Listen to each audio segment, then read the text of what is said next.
Phainon is a super hyped upcoming character, but it brings the question, do you really need Phainon if you already have a good team? And I'm going to give you guys big reasons why you may want to skip Phainon and reconsider pulling for him. If you would like 25% off your Honoric shards, click the top link in the description. All you have to do is put your UID in your server, and when you purchase, it gets sent instantly to your account. If you would like to join the 16,000 Honoric shard giveaway that I host every single month, click the second link in the description. It's ending pretty soon. Okay, here are 10 reasons you may want to skip Phainon. So as we know, there are 9 characters on his banner. This banner is not for the lighthearted. Free to play, you gotta be careful. You gotta use your jades carefully, okay?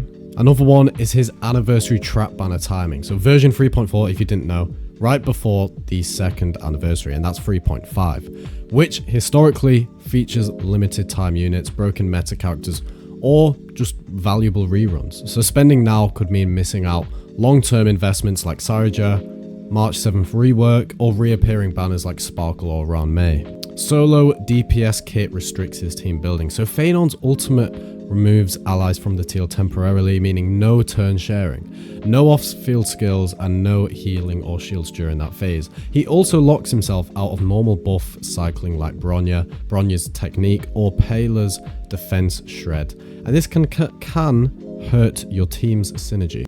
Number 3 is his high mechanical complexity. So his kit involves managing core flame stacks, scourge bruise marks, timing of alternate stance activation, territory conditions in domains. For most players, one misplay can drop his entire burst cycle, making him harder to use than other hyper carries like Jin Lee or Seal. So if you're more of a relaxed, less meta playing, person in Honkai, then maybe you should skip him. His heavy support dependency. So he requires core flame generators, energy sustainers, and buffers to hit his top ceiling. So that usually means units like Sparkle, Tin Yoon, Sunday, Bronya, and without them his damage can feel a bit incomplete, unlike more self-sufficient units like Topaz or Deal that do the job just by themselves and with a bit of support.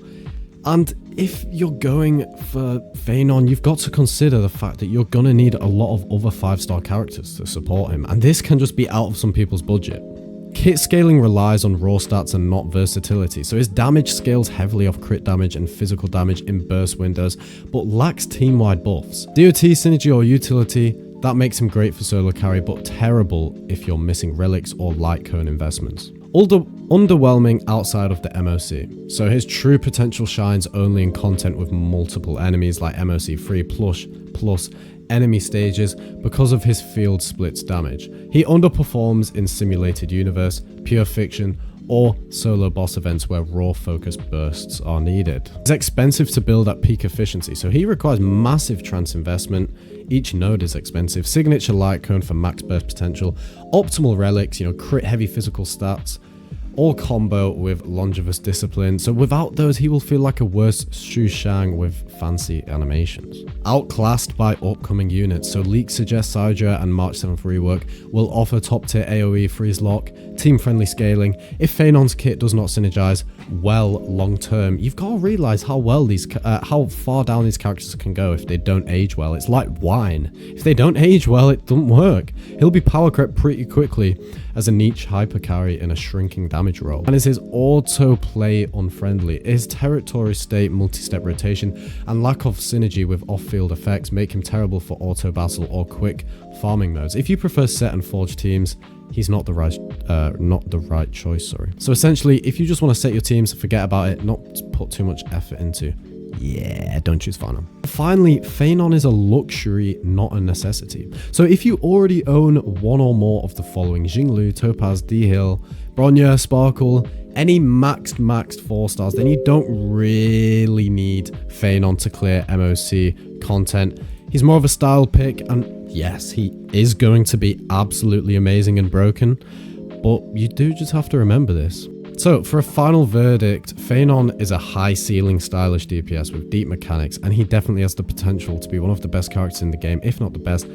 and deal tons of damage, but he is a bad pick for low investment or support light accounts. So you should probably skip Phainon if you lack Sparkle, Bronya, or his LC. You want a stress-free flexible team core, or you're saving for Sidra, March 7th, or anniversary reruns. Thank you guys so much for watching.